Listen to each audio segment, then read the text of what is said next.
After your dentist determines a crown is the most beneficial treatment option for the tooth, there are 2 appointments to complete the process. The first visit includes administering local anesthesia, removing any old restorations or decay, and replacing the lost tooth structure with buildup material. The tooth is then prepped to create space for the crown, and an impression is made from a putty material or digital scanner. A tooth shade is selected by the dentist so the lab technician can make your crown match the adjacent teeth.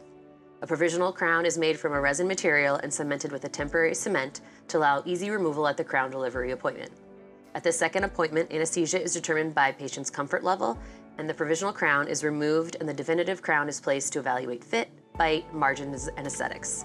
After any adjustments are needed, the crown is cemented with dental cement and the crown process is completed.